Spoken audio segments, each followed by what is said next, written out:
Hello and welcome back my 7th class students. Once again this is your English teacher Himanshi ma'am and welcome to the revision video number 2. Students, do you all know what is happening on the school website? Have you checked it lately? You know what is happening? Holiday homework and project work, both things for class 7th are uploaded. So please go immediately after watching this video lesson, go on the school website and open your holiday homework as well as your project work. And in today's video lesson, I'm going to discuss both the things with you, after which I'm also going to revise the course book.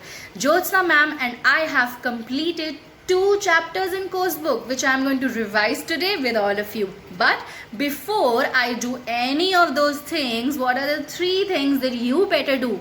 You know what? The most important thing out of those 3 is you quickly click on the bell icon. Come on, I think that's the most important part. Quickly click on the bell icon so that you can keep getting my videos timely. Now students, coming to your holiday homework. This time we have decided to give you only 2 questions. But that doesn't mean that you're going to get away so easily. No. The main agenda here, students, is that you do less work but in more quality. Okay, what you have to do is question number 1 is related to verbs. You have to write down all 3 forms of verbs. You have to learn them. You have to understand them. And you have to make sure that you practice the correct use of correct form of verb from now onwards. Question number 2 is titled Swachh Bharat Abhiyan.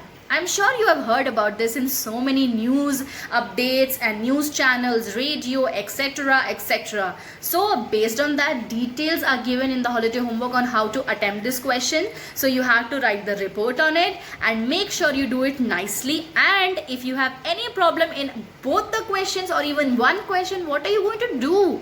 Yes, you are going to click on the comment section and leave your query either in my video lesson or in Jyotsna ma'am's video lesson. We both are available to solve your queries, but make sure you write your name, class and section. Now coming back to your project work. So students, if you will open the project file from class 6 to class 10th, all the project works are uploaded together. But you have to only look for your class 7th.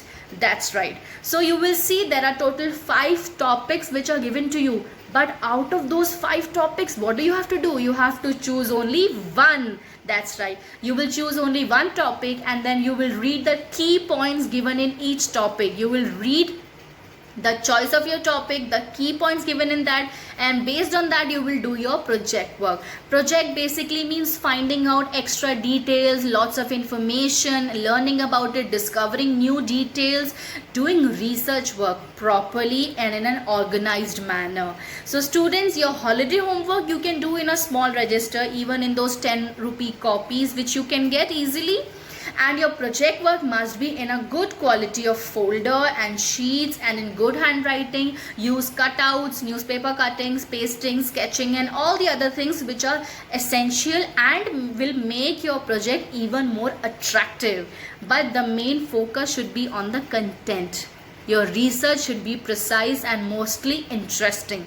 And you have to remember even one more thing. The best project will also be selected out of all sections of 7th class. The best project will also be selected and rewarded. So students, this was about your holiday homework and project work. But still, if you have any query on how to do which point of the work, you can simply leave your query in my video lesson as well as in Jyotsna ma'am's video lesson, and we both will be ready to help you. Now coming back, revision of course book. In course book we have done 1 poem and 1 story. I am going to revise both of them with all of you. Chapter number 1 is Clothesline, the poem, and the poet is Marilyn K. Walker. She has written in a very interesting but a short poem about something which we have in all our homes but we usually ignore. She says that there is one item in our household which is very important, very useful, which we use regularly, but we often ignore it. We don't pay that much attention to it. And you know, this item has multiple purposes. This item used to be actually, you know, like a signal to tell the outsiders, especially the neighbors, to find out whatever activities are happening inside the house. And what is this item? This item is the clothesline on which you hang your clothes to dry out. I'll give you some examples from the poem to remind you all the things that the poet is trying to tell us. First example, the poet tells us, if you will observe small baby clothes hanging on your clothesline, that means a new baby has arrived in the family.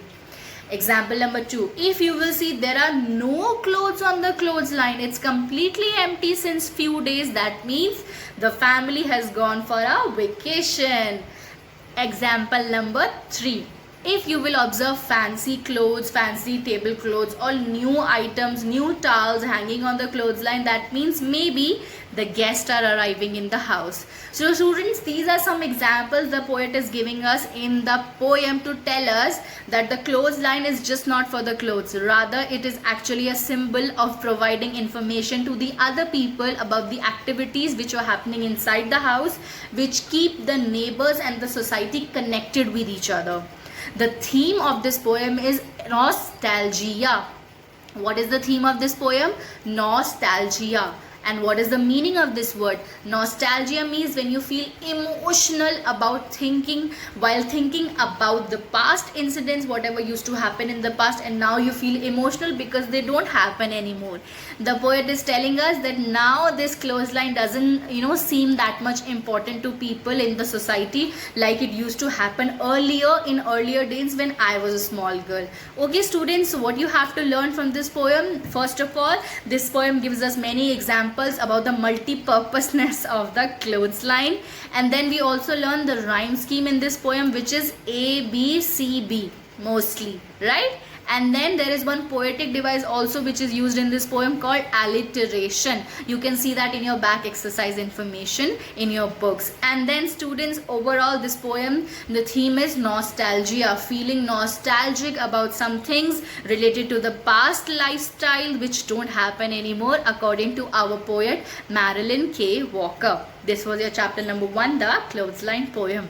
Coming to chapter number 2, the beauty of difference. This was a very emotional and a very touching kind of story, isn't it?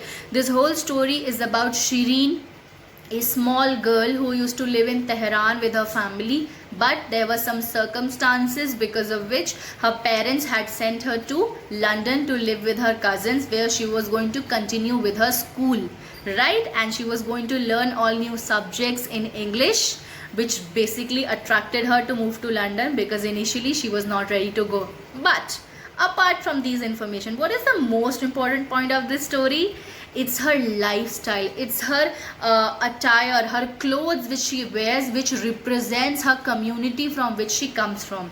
She comes from a Muslim background where it is very common for the females to wear a chadar, or you can say a headscarf around their head, which is a very common practice done in the Muslim community by the females even and the males. So when she moves to London, she is expecting the environment, the weather, the atmosphere to be very friendly and nice to her, but it's not. The people in the new school try to make fun of her dressing sense, which made her really feel insecure about her own self. But at last something changes. What is that change? Stephen. Stephen is the boy who brings the change in Shireen, isn't it?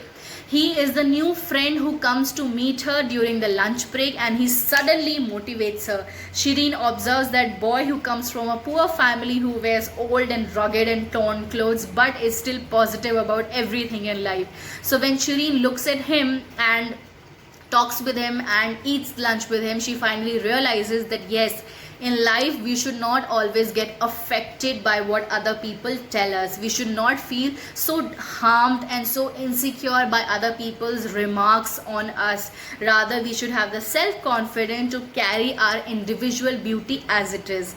The title of the story is also Beauty of Difference. That means the writer is telling us that every individual human being is different from each other. You are different, your mother is different, your father is different, your teacher is different, right? Your friends are different, but every individual is beautiful in their own self. So we are not supposed to make fun or pass any kind of comment on anybody's dressing sense, anybody's looks, anybody's height, weight, etc, etc.